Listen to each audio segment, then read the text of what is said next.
Dans cette vidéo-ci, on veut résoudre l'exercice récapitulatif numéro 8D dans le chapitre 2 du livre de calcul intégral par Luc Amiotte.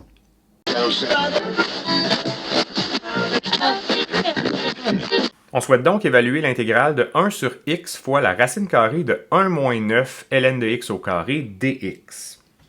La première chose qu'on va faire, c'est réorganiser les termes qui se trouvent à l'intérieur de l'intégrale à résoudre. Donc, on va prendre le 1 sur x, puis on va un petit peu le sortir. On va l'écrire à droite de la fraction principale. Donc, on se retrouve avec l'intégrale de 1 sur la racine carrée de 1 moins 9 ln de x au carré fois 1 sur x dx. Puis ce qu'il faut remarquer dans cette intégrale-là, c'est qu'on retrouve à la fois un ln de x puis un 1 sur x. Puis la dérivée de ln de x donne 1 sur x. Ça nous indique qu'il faut fort probablement procéder à un changement de variable du type u égale ln de x. Une fois qu'on a défini la nouvelle variable u, il faut trouver le du correspondant. Fait que pour faire ça, on dérive u par rapport à x, qui correspond à dériver ln de x par rapport à x. Puis comme on vient de le mentionner, cette dérivée-là donne 1 sur x. C'est donc dire que du est égal à 1 sur x dx. On va mettre en application ce changement de variable-là dans notre intégrale, c'est-à-dire qu'on va remplacer le ln de x par u, puis on va remplacer le 1 sur x dx par du. On se retrouve donc avec l'intégrale de 1 sur la racine carrée de 1 moins 9u au carré du.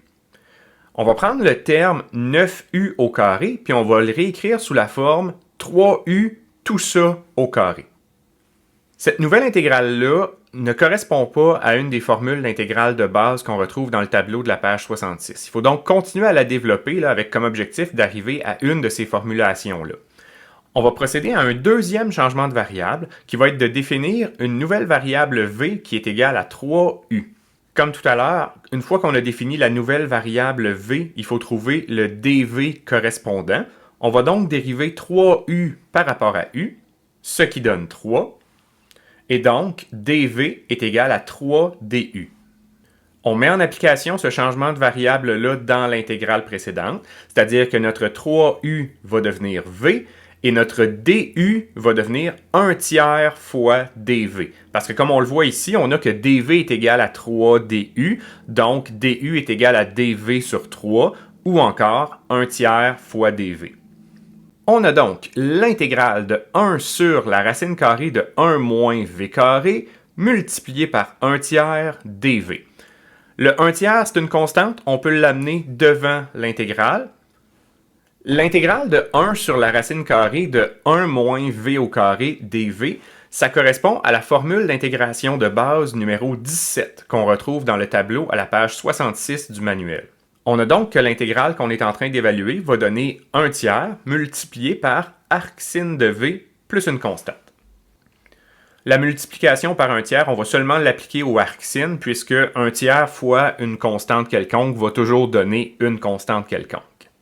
Rendu à cette étape-ci, on défait notre deuxième changement de variable en revenant à la variable u, c'est-à-dire qu'on remplace v par sa définition qui était 3u. Puis de nouveau, on défait le premier changement de variable, c'est-à-dire qu'on remplace la variable u par sa définition qui était ln de x.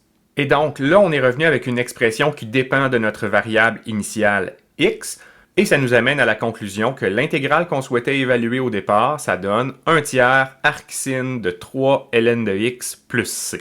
Et c'est ce qui conclut l'exercice récapitulatif numéro 8D.